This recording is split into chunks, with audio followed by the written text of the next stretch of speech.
The guillotine is a really effective choke at all levels of martial arts and in all formats.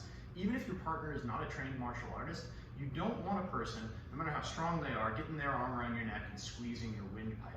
So one of the things that we look for in guillotine defense is always addressing that choking arm around the neck. And we'll go over several different guillotine defenses, some from standing, some from the mat, but that's the one common element, is you don't want to let somebody get a hand around your neck unaddressed. So for example, if we're standing,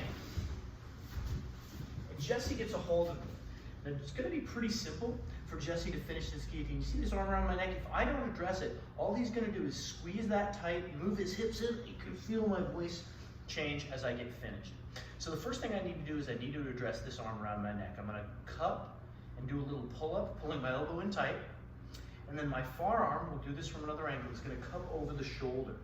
The reason that this is important is it's not actually his arm that's doing most of the work. It's my own body weight. So if Jesse tries to lift me off the mat right now, you can tell that my voice doesn't change because I'm not actually being choked by the physics of my own body weight. Whereas if this weren't in place and he did choke me, he's dropping the guillotine down on me.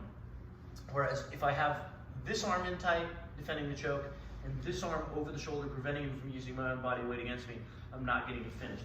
So let's do that from one other angle.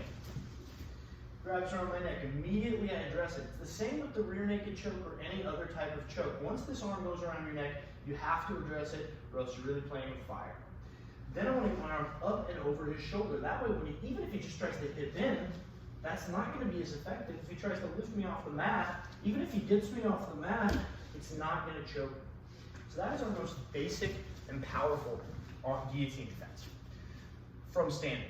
So there's another angle that I want to show, and this one I want to say, or there's another style of guillotine defense that I want to show, and I want to make sure that folks are comfortable with this, but that your partner that you're drilling with is comfortable taking a forward roll. And so if you're not comfortable taking a forward roll, you shouldn't drill this, and even if you do, you should drill it very carefully. I'm going to show the move, then explain some of why it's effective. So we already went over the standard guillotine defense, where we grab the arm around our neck and come up over the shoulder. What if Jesse gets an arm in guillotine? So he grabs my neck and he has my arm in. I can still defend my neck with this hand. This hand cannot go over the shoulder, right? Now the arm in guillotine, to be fair, is not as likely to choke you from standing as the other one, but this is still a really bad position for me in basically any form of fighting. Jesse can throw knees here, he can control my body, he can snap me down for takedowns. It's a really bad situation for me, and this arm is no longer available to defend. So what I need to do is I need to take advantage of the fact that his two hands are committed to this front headlock. So I'm going to take my arms and put them on his thigh, right about at his hip level. My arms are like this. I am going to, and again, we want to be careful that our buddy is comfortable taking a forward roll first. I'll explain about that in a second, but I want to show you the move. I'm going to step to the outside, step to the inside, and sit. And as you can see, the bottom comes out for Jesse really quickly. He's committed two arms to trying to control me, and so his arms can't break his fall. So what I do is I put my weight underneath him, bridge, and then throw him over my head. So the reason that this is a dangerous move is that the throw comes on really fast. It does. Right? You don't really feel it coming until the momentum's already too late. And because most folks are going to be focused on finishing that guillotine and doing so with good posture, a lot of times people are going to eat it if they don't give up the guillotine. I personally have seen 3 people get knocked basically unconscious with this. You can also see this in the UFC fight between Cain Velasquez and Junior Dos Santos, but I've seen it in jiu-jitsu competition matches, I've seen it in rolling, where the throw comes on really fast. So when we're drilling this, I'm going to ask you to make sure your partner tucks their head, looks away from the throw, and rolls over that inside shoulder. So give them a little bit of heads up before you throw them. And now that we've done the safety thing, let's talk about the details of how the throw works.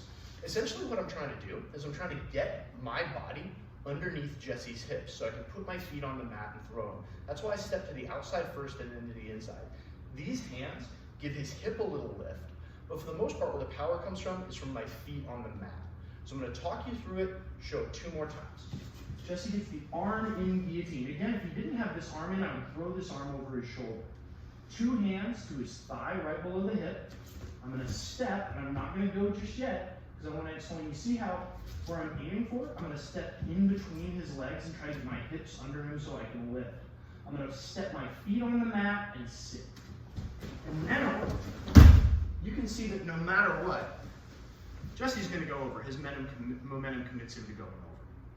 I'm going to show that one more time with the most common mistake that I see from the person on the bottom. The most common mistake is our feet leaving contact with the ground. You'll still probably get the throw, but we want to give ourselves the best possible chance. 2 hands to the thigh, step, step. And that is the most common mistake. The throw's not as powerful if I just kind of roll backward, and I see people do this a lot. What we want to do is plant and engage the hips. Of course, once we've thrown him, a lot of times, you know, his face is going to hit the mat. Jesse knew it was coming, so he was able to roll. And then we can just come up and get on top. So, 2 styles of guillotine from standing. Both of them dangerous in different ways. If they just have your neck, very important to defend your neck and to get that arm over the shoulder so they can't finish the guillotine. That also works when we're in the guard, which we'll go over in a different video. If they have the arm in guillotine, or what we call the front headlock from standing, still a very dangerous position. So we need to take advantage of the fact that they have 2 arms committed to the grip, and instead we're going to step underneath and throw.